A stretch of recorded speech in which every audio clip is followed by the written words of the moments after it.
Hello and welcome in to another edition of the PHNX D-Backs podcast right here on PHNX. Big ski to you all. Of course, I'm your mayor of this ship. Captain? Mayor of the ship. I'm going with that. Derek Montier, of course, this is my first mate, vice mayor, and your Thunderstate, Jesse Friedman. We got a lot to talk about, Jesse. Unfortunately, one of the big names we've been discussing that isn't Justin Turner is now off the board for the Arizona Diamondbacks when it comes to seeking out those free agency DH candidates. Yes. Rhys Hoskins is now a member of the Milwaukee Brewers, and that is pretty good signing for the Brewers, I think. They ended up getting him for, I don't know, what would you say, Jesse? Did they end up getting him for a fair amount? I mean... Yeah, I think it was fair. 2 years, $34 million. There's an opt-out after the first year. The construction of the deal certainly makes sense. Rhys Hoskins is still relatively young. He's 30 years old, so this gives him an opportunity to go out and prove that he can hit coming off his torn ACL. And if he's able to do that, the Brewers might only wind up having Rhys Hoskins for one season. He could hit the open market again next year if he chooses to do so. But yeah, 2 years, $34 million. I think this is roughly what I had in mind for Rhys Hoskins. It might be a tick higher, but not much. I think MLB Trade Rumors had 2 years, $36 million. Fangraphs, I think, was projecting a 1 year deal. I never really expected that to happen. He's a Boris client. Like anyone thinking that Rhys Hoskins was going to sign for 2 and 25 or something, it just wasn't going to happen. When he first started to be rumored back in November, there was even talk of him getting as much as $20 million a year, depending on how the contract was structured. If it was like a 1 year deal, that would have felt like a lot. If it was $20 million, I would be like, I don't know where the Diamondbacks stand in their DH search. If Rhys Hoskins is getting $20 million, we'll get into that a little more here in a second. No, for sure. But of course, the one thing about Hoskins is that he did not play in 2023. So there's that variable. But had he played in 2023 and put up the numbers he did in 2022, I feel like, I mean, this is a great pickup for any team. It's just that unknown of, is he going to be as good as he once was? Yeah, I mean, Rhys Hoskins, it's been pretty good, man. I mean, 2022 was kind of a down season by his standards. Hit 246, 332, 462, 30 homers, 79 RBI. You look at his 162 game average for his career, he has averaged to hit 36 home runs with 98 RBI in a 162 game span. His career slash line 242, 353, 492. He's been a really good hitter, and he's only 30. And, I know he's coming off of the ACL, but again, anyone expecting Rhys Hoskins to go for, on a 1 year deal for 12 or 14 million or whatever, Scott Boras is his agent. And even if his agent was someone else, just with where the market has been, I would have been really surprised if that happened. Rhys Hoskins is just really consistent, right? Yeah. Like, very consistent. I mentioned 2022 being kind of a down season by his standards. That's still a really good season. Yeah, 30 home runs, 79 RBI. Yeah, there aren't that many hitters out there like that. He has a career that career 125 OPS plus. He's only 30 years old. All of these things lead to, again, him being a quality player. The Philadelphia Phillies miss him already tremendously based on the reaction I've seen, and he's kind of beloved. Like I even saw one account already dictating when the Rhys Hoskins standing ovation game is going to be for 100%. Phillies fans. So and Elise is right. He is absolutely going to play first base regularly for them and a little more than DH. I agree with what Aaron Hughes says there. Rhys was a great pick for the Arizona Diamondbacks for a DH candidate, and the reason why is just the versatility of the three guys that I'm most interested in, most people are most interested in. No shade being thrown at Justin Turner here, but absolutely, a little bit of shade there's shade being thrown at Justin Turner. But no, I mean, his versatility definitely made him the best fit based on what he could bring to this team, backing up first base, playing DH. There's a lot of different areas he could play, and he still has a lot left, I think, to give, potentially more than Soler or JD Martinez for sure, just as far as other assets besides just his bat, right? But yeah, I think Rhys Hoskins does. He's in a little bit of a different bucket than at least Jorge Soler and JD Martinez. Correct. Like Jorge Soler and JD Martinez, you really don't want those guys playing in the field much at all at this point. Yeah. I did check yesterday. JD Martinez played 3 games in left field for the Dodgers last year, which somehow I did not. In my head, he was just purely DHing for them. I can't imagine he looked all that great out there. Jorge Soler played 32 games in right field for the Marlins. We talked about how there's at least enough value there defensively where you could put him out there every now and then and he wouldn't kill you. That would be okay. Rhys Hoskins is like a first baseman. Like Rhys Hoskins, I think, can play first base for you and be fine. He is coming off a torn ACL, which there's certainly some work to be done defensively and making sure he's able to move around well. But he's not a center fielder, right? I think it's a fairly safe bet that he can play first base for you. And if the Diamondbacks had signed Rhys Hoskins, that part of it wouldn't have made a ton of sense for them. They already have the best defensive first baseman in the sport. Correct. It would have been kind of an unnecessary luxury to have a guy, who is a pretty decent first baseman in his own right in Rhys Hoskins. Corbin Barrels in the chat is coming for me. He said, "When are the elections for a new mayor?" I don't like that one bit. You're lucky. I love this guy. You're lucky your name's Corbin Barrels because I can't ban you from the chat with that kind of name. But who do you want in replacement of me? Espo? Sounds like a dictator. Espo? Well, hold on. Banning people for the chat for speaking out against you. I thought this was will ban you from behind the Mac for speaking out against me. But whatever happened to the First Amendment. Espo, who wanted to trade Grayson Allen, is somehow the choice to be picked for mayor there. Is that who you really want in my place? I don't think so. Espo doesn't love weed nearly as much as me. Anyway, I will say that going back to the actual topic here is that Rhys Hoskins definitely it's dwindling down. We said that things were going to happen this week, and they are starting to happen. Hopefully something happens here for the Arizona Diamondbacks before this guy goes on his vacation to Washington, D.C., but we all know that's not going to happen.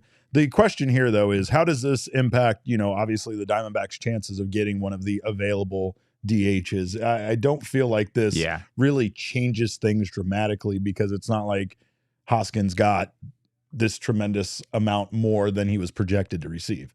Yeah, it's on the higher end, I would say. Anything much higher than 2 and 34, I might have started to get a little concerned about the Diamondbacks. But yeah, I don't think this prices the Diamondbacks out of the market. There are some differences between Hoskins and Soler and Martinez, as we discussed a little bit earlier. And yeah, I think if the Diamondbacks are priced out now, I think they always were. I don't think that they're priced out because of the price tag that Rhys Hoskins got. And frankly, we don't yet really have a read on whether the Diamondbacks are priced out of JD Martinez and Jorge Soler based on the report we talked about yesterday. Robert Murray still said that the Diamondbacks have been involved with Soler. I know John Heyman had the Diamondbacks in the mix a few days ago as well. So it appears that they're at least close enough financially where they can be in this conversation. But yeah, I mean, you're going to have to be the highest bidder most likely in order to come away with one of those guys. And that is I'm still unclear on whether the Diamondbacks are going to be able to do that. The one thing is, and like Elise says here, I thought of Rhys as a first base free agent, not just a DH. Yeah. The guys that the Diamondbacks are pursuing are much more of a primarily DH option, especially JD Martinez. Yeah. I feel like as time goes on, the potential for these deals to work in the Diamondbacks' favor is there, right? Like, because especially as we get close to spring training starting and beyond, the Diamondbacks don't need to fill this DH role immediately. It's just something that if they really want to improve their offense, they need to try to get figured out here by the by the time that the regular season comes around. So there's time for them to hold out on this a bit. But the Diamondbacks sign Jorge Soler on March 26th or something. Let's not do that, Derek. I'm just saying, like this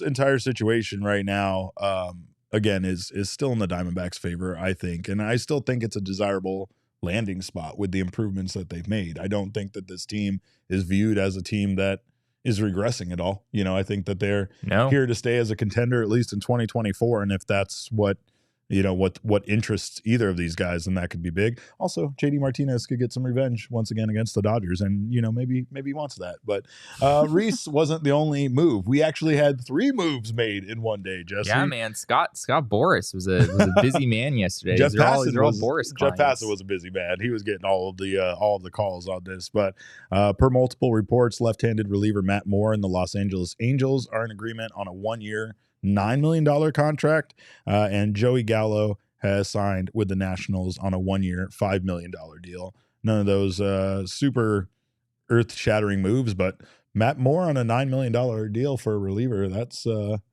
pretty good amount of money. Yeah, we talked about Matt Moore a little bit on this show not too long ago. He was among the waiver wire roller coaster riders, if you will. Matt Moore wound up playing for 3 different teams in 2023, the Angels, the Guardians, and then the Marlins. And he was quite good. Matt Moore had a really good 2023 season. He would have been a valuable asset for the Diamondbacks had they been able to get him.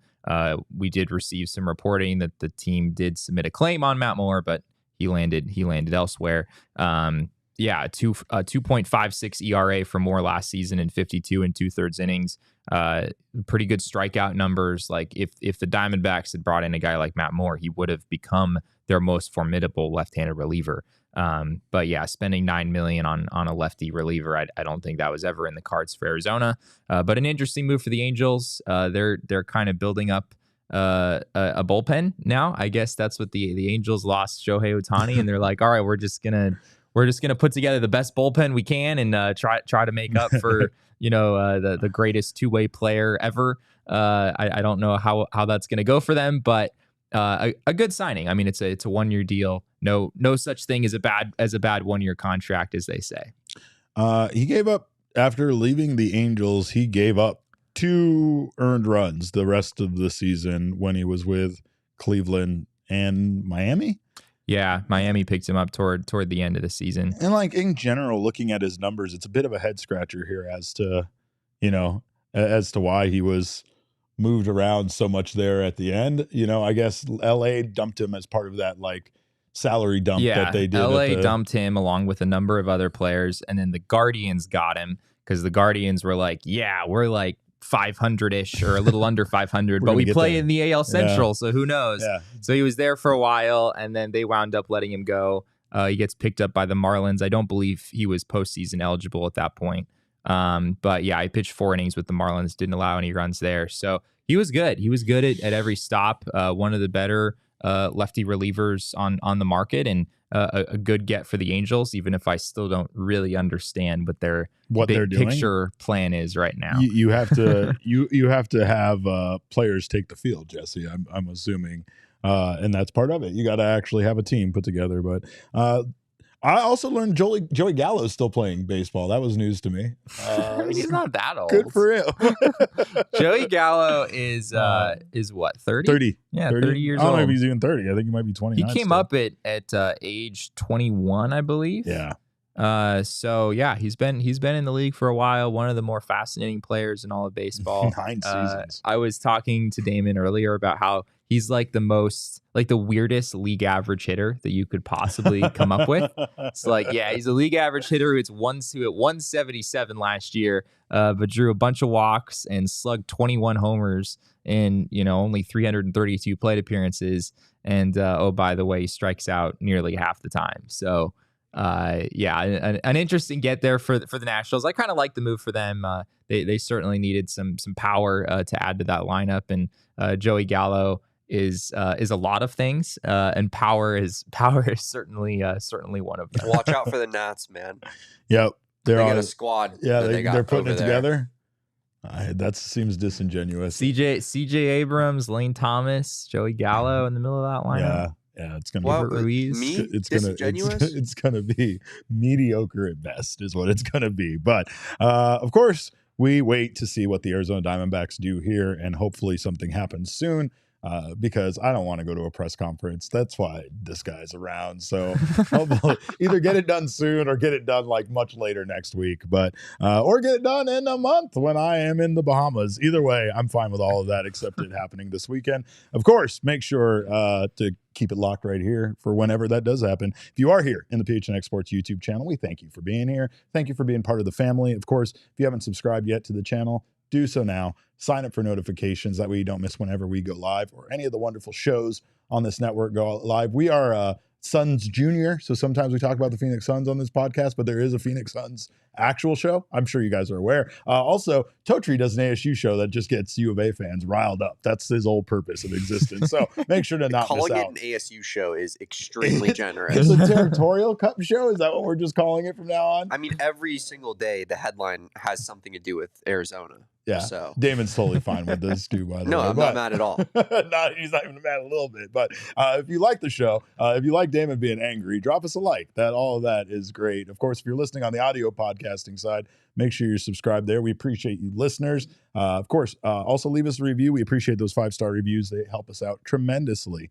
Another thing that helps us out tremendously, Sombrro's delicious food. I just had some burros right now. We had some burros earlier. That was leftover some burros, but we had some burros yesterday. It was tremendously. Oh wait, was it yesterday? It was actually 2 days ago. That's now. Right. We've just had a lot of leftovers. But those here. leftovers, man, they go hard. They go hard. They go hard. And actually, there is a grand opening of some burros up by me, up over at I-17, and it's off Joe Max right there.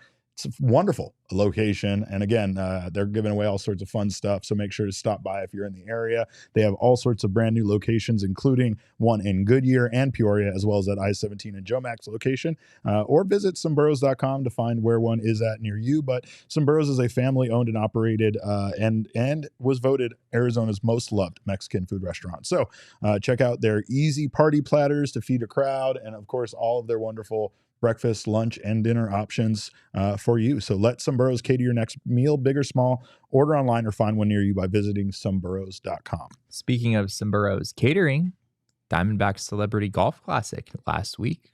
Sombrro's. Oh, that's fire. Yeah, that's what all the players and all the people participating. Everyone was eating Sombrro's at that event last week. That's right. Sombrro's is all over the valley right now. So make sure to not miss out on their delicious food. Also, check out our friends at Game Time if you want to check out any sporting events, concert shows, anything. Do not miss out on anything that is here in the Valley. Of course, get that FOMO and get those last-minute tickets at Game Time. It is the place for last-minute ticket deals, and it's the fastest-growing ticketing app in the country for a reason. Not only is it very aesthetically pleasing, but it is also a very helpful app to get you the lowest prices on tickets that you can find last minute. Snag those tickets without the stress with Game Time. Download the Game Time app and create an account. Use code PHNX for $20 off your first purchase. Terms do apply. Again, create an account, redeem code PHNX for $20 off. Download Game Time today. Last minute tickets, lowest price guaranteed.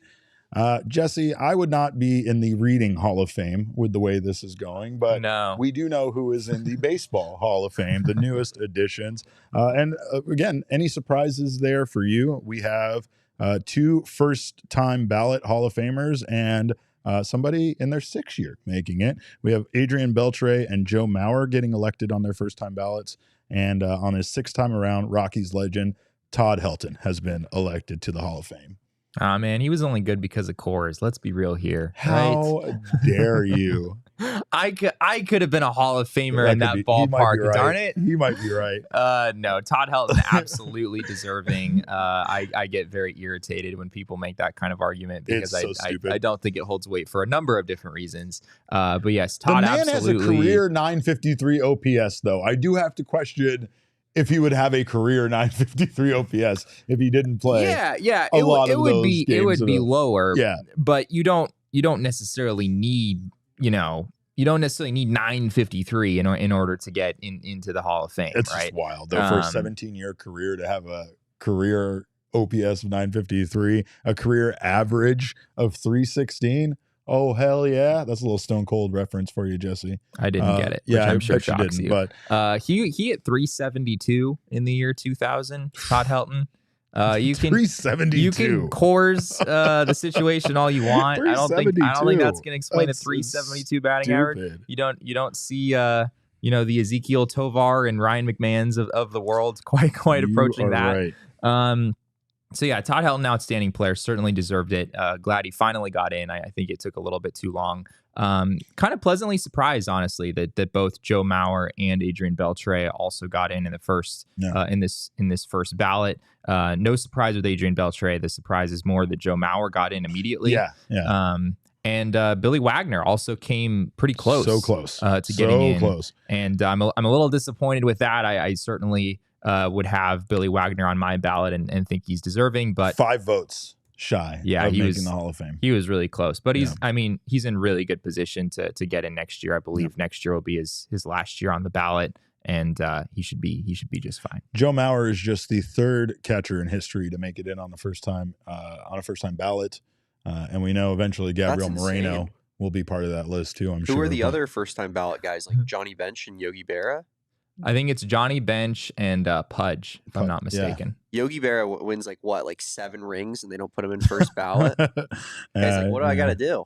Well, what does Gary Sheffield have to do? He received 63.9% of the votes. It was his final year on the ballot. Yeah, he is just the 8th player in MLB history to get 60% or more in his final year on the ballot without being elected, and that just feels like a miss, right? I know Gary Sheffield might not have the best career numbers, but I mean, whose batting stance do we all do right now when we get a wrapping paper tube in our hand, right? If you're not doing the Gary Sheffield batting stance, you're not holding a piece of cardboard tube in your hand correctly. This is fair. But I will say, I think that purely based on the numbers, Gary Sheffield is a Hall of Famer, undoubtedly. It's just the steroid stuff, right? That's fair. And I think I haven't dug too deep into this, but from what I know, it sounds like Gary Sheffield's situation is more defensible than other people who were part of that. Hence why he did get as close as he got.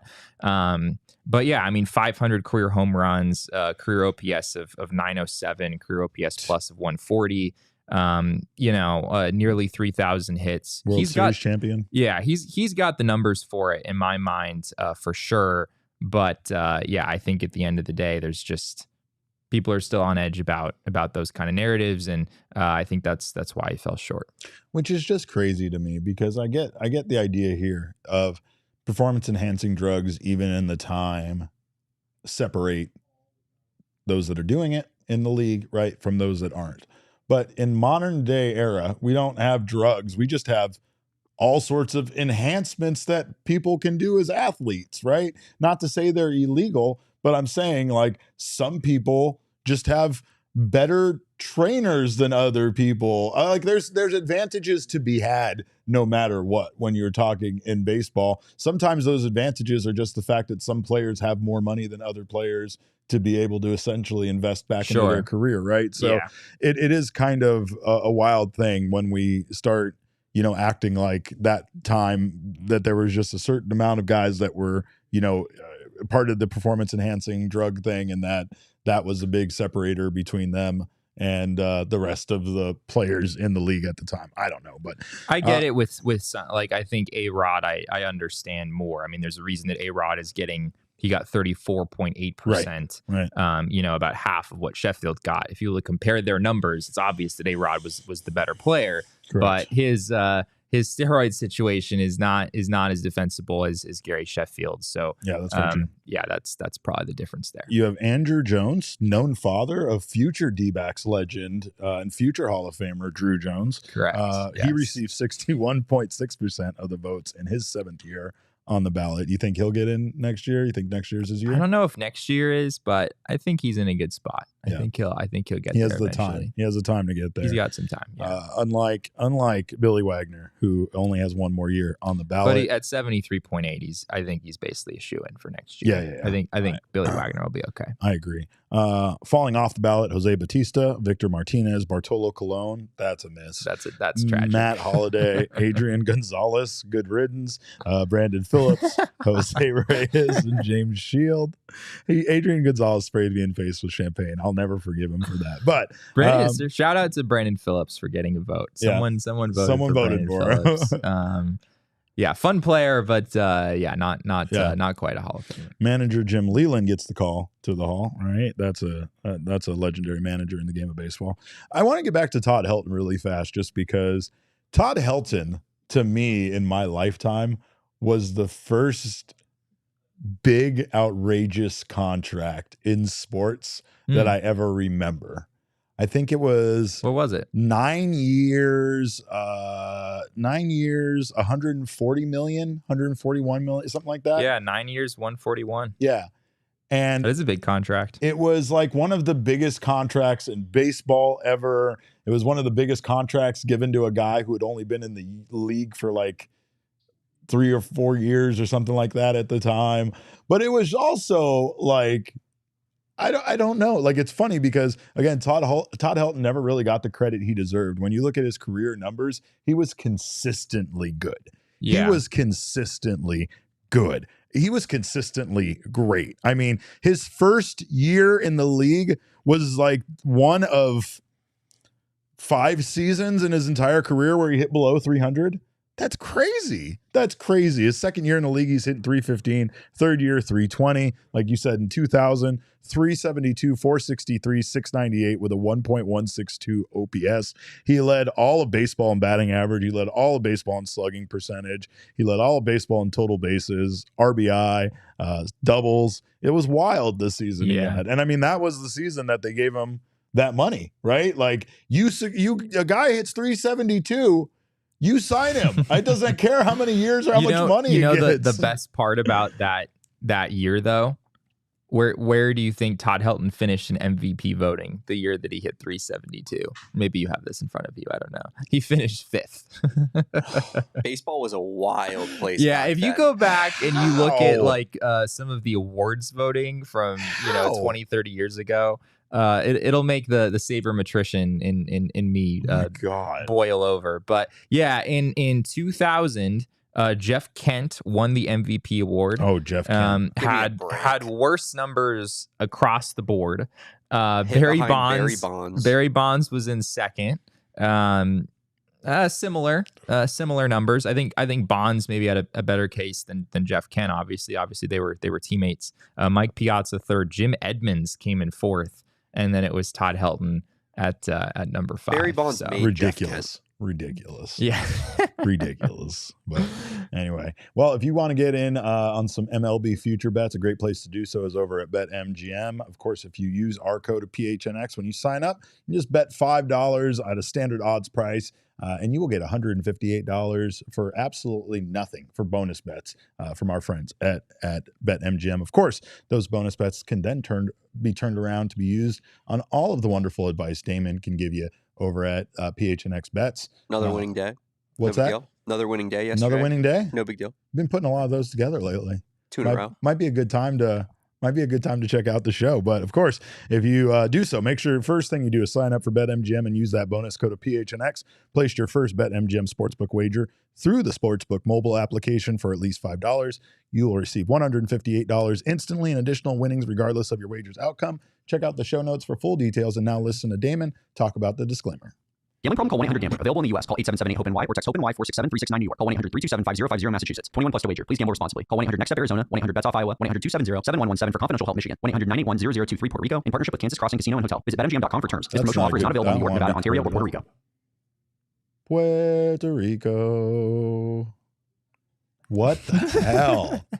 You sold me out on that. It's your homeland, not mine. All right, Derek. Monster. You think I've never been to Ontario? Yeah, but Jesse? we had a bond over Ontario. God. We made it a thing, I hate this. Derek, I'm not accusing anybody of anything, but it's a little fishy how he's so willing to say Ontario, right? But then the second that Puerto Rico gets put into place, oh, now we have issues. Now we're What's too the good. Difference? Now we're too good to What's harmonize. Yeah, what is the difference? You've never been to either place. Oh, man. Also, I want to know why there were accusations that a man that eats 100 milligrams in OG's gummies can somehow not be mayor. I think that person is, in fact, quite fit to be mayor, because that just means, do you want a man who consumes 100 milligrams to make the rules in our lives? Yes, this is a man that understands how to have a good time. But of course, what we're talking about is OG's has launched. There are 2 new products made with one with live rosin and one with Rick Simpson oil, which I am a huge fan of, the OG's Naturals and the Big OG's. Now, the OG's Naturals are vegan gummies made with that live rosin that we were talking about earlier. The Big OG's gummy is a mega version of Peg's Raspberry RSO, which, of course, is Rick Simpson oil and is one of the company's most popular products. It's perforated into 10 slices that you're supposed to break apart and eat individually. Now that I've said that, I will say you can also just eat the whole thing, because why not? It's a fun time. We're not here for a long time. We're here for a good time. And make sure to check out all the wonderful things OG's Brands has to offer, including their entire line. Sleep gummies, they have so much more, including their fruits and creams we talked about. And they always have special edition gummies, so do not miss out on everything they have to offer. To learn more about OG's gummies and where you can find them, head on over to ogsbrands.com. Shout out to all of our diehards. Of course, if you are a diehard, we appreciate you being part of the PHNX family. If you are not a diehard, make sure to join very soon. Of course, you can get down at gophnx.com. You'll get a free shirt of your choosing over at the phnxlocker.com, and you get your new shirt in time for Major League Baseball season, which is right around the corner. We are literally, I think, 29 days now, 28 days possibly. Wait, it's the 24th. So we're like, exactly. We are 30 days away 30 from days. the Diamondbacks' first Cactus League game. He's just slightly and better we than are 3 weeks away from pitchers and catchers. That's right. So now's a great time to grab that shirt. We're still a wagon. We're still fucking dangerous. And we're still all of those things that we claim to be during the playoffs. Make sure to grab a shirt of your choosing. As part of that diehard membership, you'll get all of Jesse's content. You get access to our Discord lounge with all sorts of diehard only content coming from all the beats in there.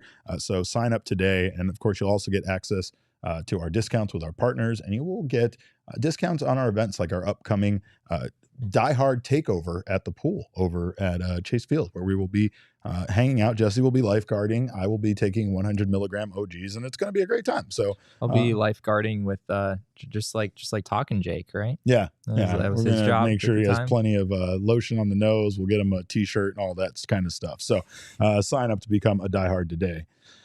Jesse, as much as it pains me to discuss this, Sports Illustrated, as we know it, is on life support, and the prognosis is not good. Now, I will first off start by saying Sports Illustrated, as we knew it, died years ago. Yeah. Probably like 8-9 years ago is when Sports Illustrated actually died off. Right around the time they decided to fire their last photographer for a magazine called Sports Illustrated. Now, the company name itself it's kind of already kind of messy, right? There's this weird group. I fell into this whole rabbit hole. It's called Authentic Brands Group. They own Sports Illustrated after purchasing the magazine for $110 million in 2019. They purchased it from the Meredith Group, who owned Time magazine and all of the magazines that came under that umbrella, including Sports Illustrated. So they are this weird company, Jesse, that just owns brand names, like stuff we grew up with, stuff that has a nostalgia factor, established brand names that have some sort of brand recognition. This company kind of buys. They don't bring the company back. They just license out the company name to other companies, who then in turn can make a product or a website, right? So they license Sports Illustrated out to the Arena Group, which owns other magazines like Parade Magazine, Men's Journal, other magazines. And it was a 10-year deal to publish and operate Sports Illustrated. And so what you're saying is the Arena Group is to Authentic Brands Group what Diamond Sports Group is to Sinclair Broadcasting. Oh my God! Why did you even do that? Now I understand. No, you made it more complicated. What are we doing here? And more boring somehow, because you're bringing two boring things together. No, that's really a very poor analogy. No, that is. So but don't. No, it's not good. But so basically, yeah. So Authentic Brands just license out the name Sports Illustrated, and then the Arena Group is a company that actually runs magazines, and then they can run Sports Illustrated as they wish. And basically, what happened that has ended Sports Illustrated and kind of brought this news into the mainstream is that they Authentic Brands Group has since revoked the license, which is early because there was supposed to be a 10-year agreement. Yes, right. And they cited that the Arena Group has not essentially been running the brand properly, which they own and license out. I'm sure there's terms which it appears the Arena Group is kind of fighting. This isn't a done deal yet on the whole licensings, because this agreement was supposed to be for 10 years, but it could be revoked if Authentic Brands Group felt like the Arena Group was mismanaging the brand or doing something to cause harm to something that they own. So that caused Arena Group to lay off the majority of their staff, and that basically caused this to be the end of Sports Illustrated as we know it. But it's only Sports Illustrated as we've known it for the last couple of years. Like, the Arena Group never did a good job of running the brand. They never properly adapted to like the digital space. You got to give credit where credit is due. And somebody I want to give a lot of credit to is Jack Summers, because they are part of Sports Illustrated in the kind of like name only, but they're like a separate brand, and they're separate, like kind of like entity when it comes to their they're site. Part of the Fan Nation network. The Fan Nation network. And it's websites like theirs that has actually brought Sports Illustrated credibility and digital like footprint. Like, people are coming back to Sports Illustrated. It just took time. In fact, they've had more traffic over the last year, or growth in traffic, than they've had over the last 4 years. It's just the rest of it, you know? Like I said, the joke here is that the illustrated part of Sports Illustrated, which was the photographers, hasn't been a part of the company since 2015. That's when they fired their last photographer that they had on staff. And since then, they haven't hired any photographers. They haven't done anything. This is a magazine that when I was a kid, I was telling Jesse this because I had to explain a lot to Jesse today. What's a Sports Illustrated? Jesse really didn't understand how sports worked before there was an internet. Jesse didn't think that pictures were actually taken of sporting events, or that there was anywhere you could see. Cameras weren't invented until at least 2007, right. Derek. He thought television was maybe before cameras, which I don't understand because he's a smart guy. I did not say that. He was like, we're pictures and cameras. There was a lot of confusion. So for you young people out there, I will say magazines like Sports Illustrated were very important to us, especially the fact that at one point it was a weekly publication. It was your aggregated news. It was your internet, if you will, for going on and finding out what's happened in the sports world. It was your way to tiptoe into like lots of different, sports and lots of different teams and a lot of stuff all at once. Prior to that, you actually had to go to like newspapers and local beat reporters and local, television news and stuff like that in order for you to stay up to date on it. Yes, ESPN was around. ESPN was like what Sports Illustrated was in a way, just as a television program. It brought all the scores and the highlights together. It was my favorite show. Sports Illustrated at one point was my favorite magazine. As a kid, I used to take these beautiful images that they took of sporting events and rip them out of the magazine and put them up on my wall and stuff. Like, that's cool. This was important. Cool. Well, it was like, because they were art. They were art. Like these weren't just like snapshots of stuff happening during the game. These were photographers that knew how to take a picture and make it look incredible, And honestly, I did the same thing. Like, I used to like cut out pictures that I liked of players, and then I made like I had like a bulletin board, and I'd collage it together. Yeah. I used to get mad when there was too many words on a good picture because I felt like it ruined it. Like, I was like, I wanted to cut this out and put it up, but damn, they put all this words on top of it. This is ridiculous. I tried cutting an image off of an internet article at one point, and it just didn't end well for me. So just get out. Just get out. If you're not going to take this seriously, why are you even here? No, but that's what I'm saying, though. Sports Illustrated did serve a purpose, and some of its purpose, like, there was a time before the internet, as many of you might not believe, where we needed things like this in order for us to get our news in some way. And, again, the services it offered kind of phased out. We were able to get that elsewhere. We were able to get our aggregated news elsewhere. Hell, we could even aggregate it ourselves based on search engines and the ability just to access all sorts of information based on the internet. But they just, again, the cost-cutting measures reduced the magazine from a weekly publication to a monthly. So it wasn't that thing anymore. You had the AI scandal where, even though it wasn't really a major AI scandal, that was stupid, and it was one of those things that makes you as a publication look bad. It tarnishes your reputation, and that's the thing. It's been a rough few months for the SI PR department. Right. Yeah. Oh, no kidding. Right. And journalism is one of those things, even, and you can attest to this very much based on how much you reject things that I want to do and say to you, that journalism, your reputation in journalism is important, and people value that. Right. And it's the reason why you have so quickly become a trusted source for Diamondbacks news. It's because of your professionalism. And it's also because you do, you do a good job of bringing, a certain respect to it. And when you have something like an AI scandal, even when it's as stupid as just coming up with fake writer profiles so that their real writers don't get hit, or it's dumb product articles that aren't really that important, but still you're saying a human being wrote it, that was kind of the final nail in the coffin for them. It was all they had left was kind of their reputation. And I feel like that is the point where things went too far for Authentic Brands Group, and they revoked the license on that. But Authentic has released a statement. They said, Authentic is here to ensure that the brand of Sports Illustrated, which includes its editorial arm, continues to thrive as it has for the past nearly 70 years. So hopefully this isn't the end might of not Sports be the Illustrated. end. It might not be the end. And Arena Sports Group has also issued statements saying that they would like to be part of it. I don't know if that partnership is necessarily done for forever.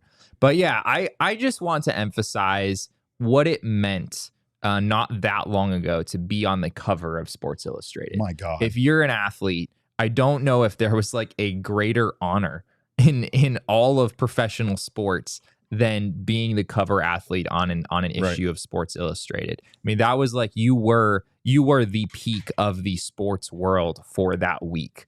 And given the scope of Sports Illustrated and I mean the variety of stuff that they covered, that was huge. It was career making. It could make you a superstar overnight, right? Yeah. And honestly, I think the one thing I remember being kind of like a kid sports fan in the state of Arizona was we hardly got any credit. We hardly got that acknowledgement to be on the cover of Sports Illustrated, have one of our teams be that. In fact, let's take a look at some of the best Arizona Diamondbacks Sports Illustrated covers. You have those two legends right there. One we like a little more than the other right now, but the Sportsman of the Year, they had to share a lot of accolades together, right? Like that season, they were just tied at the hip. They might as well have been what I tried to do when I tried to mash JD Martinez and Jorge Soler together into one person. But there's those two. Let's see what else we got. This guy, the best he's ever been, Arizona's Randy Johnson. That's just a classic Sports Illustrated cover right there, man. I don't know if it's just the color of the lettering, the simplicity to it, everything. That one's clean. That's clean. With the green background. With the green background, yeah. And that jersey combo, that fire-ass Arizona Diamondbacks jersey combo. But it was always Randy. Randy was always on there. Let's throw another one up. There's Randy sizzling series. Randall. Oh, good old Randall Johnson. He throws heat at the Yankees. And, of course, the greatest Sports Illustrated Arizona Diamondbacks cover in history. Unforgettable. The Diamondbacks stunned the Yankees in a World Series that had it all. Hell yeah, it did.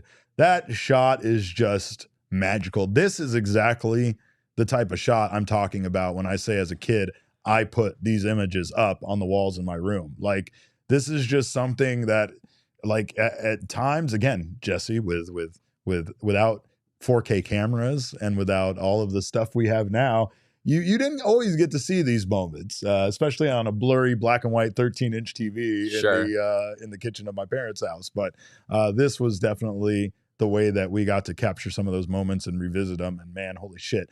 They also had the special commemorative issue from the World Champs. I have the black leather bound version of this. That's the other thing Sports Illustrated was great for, man. We didn't talk about it enough, but Sports Illustrated used to make the best commemorative stuff. That was almost the thing that got you to get the subscription. There would be a commercial and you had to dial a 1-800 number. And if you were a kid, your parents had to order it for you, obviously.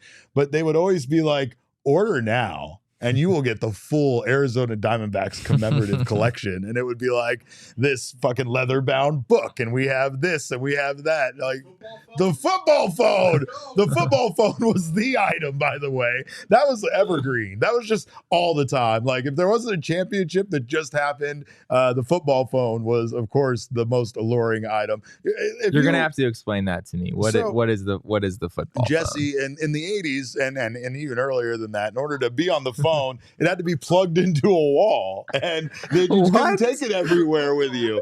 And it was a football. Yeah. Oh, okay. See, we got fancy with our phones back then because, we got bored and we had a lot of time on our hands. So we'd make them into footballs, or sometimes we made them into Garfield. I was going to say, yeah, the Garfield phones. Garfield went hard because when you picked up the receiver on the Garfield phone, his eyes would he'd wake up and stuff. It was great. 300 Garfield phones just wash up on an island shore not that long ago. I don't know, but that's amazing. Yeah. No, there is some incredible stuff that comes from Sports Illustrated. And of course, just the importance to the sporting world. Let's hope it doesn't go away. Let's hope that somebody can treat this brand correctly. And I don't know, maybe sell it off to somebody that's going to take better care of it than. Yeah. I'm not going to lie. I don't like the idea of a company just going around and buying brands and IPs and LLCs, not to actually revive them, but just to hold on to them until somebody else wants them, Yeah. Yeah, I mean, Sports Illustrated was such a great thing in its time, and I honestly, as a sports fan growing up, I feel like I very much missed out, and I'm pretty sad about that. I don't really remember having much Sports Illustrated around in my house growing up. It was such a it was such a quick change. You know what I mean? We went from so quickly from these really high quality magazines like Sports Illustrated being a huge part of our lives to just all of that being replaced with the internet. And I mean, right. Literally, it felt like overnight. And I mean, that feels like that's why Sports Illustrated as an entity is in this position, is because Sports Illustrated, when magazines were big, they were the thing. That was their space. That was their thing, right? But then now that we're using the internet for basically everything at this point, magazines just don't translate to the internet really all that well. Suddenly Sports Illustrated, in recent years, their website has looked a lot like a lot of other sports websites. Very fair. Not to say it's a bad thing. They've hired excellent writers. Tom Verducci, there's a long list of Sports Illustrated writers who are fantastic at what they do. And that's kind of what's kept it afloat for the last few years. But yeah, unfortunately, there just isn't that space for magazines like there used to be. And I mean, man, when there was, Sports Illustrated was really at the top of the world. We just kind of find things to be obsolete after a while. I don't understand how, looking through beautiful sports images is something that doesn't translate well over to an internet website. But I feel like certain things complicate it, and it's too easy to steal one picture from one website, put it on another one without crediting. That is very true. Money isn't there anymore because it's just not the same as it once was. But I don't know. I definitely feel very strongly that Sports Illustrated is still a valuable brand, and I think that someone will find a way to do something positive with it. But of course, we do appreciate you guys being here for this chat, as we always do. Dean says Lips. Oh, Lips phone. Yeah, there was a phone that there are certain phones that every single person that had a phone, telephone line, they had to have one of in their house. There was a clear phone that you could see the inner workings of the telephone. Oh, that's cool. And sometimes it had some neon inside of it, so when it rang, it lit up. I feel like I have seen one of those. And there's the Lips phone, Garfield phone, football phone. Those are standards. One of those four. They were sent out in the mail to people once you registered, I think, as a voter or something. I don't know, but that's so cool. It's the way things used to be. But hey, we appreciate you guys being here. Of course, you can follow us on Twitter for more on all of this wonderful stuff.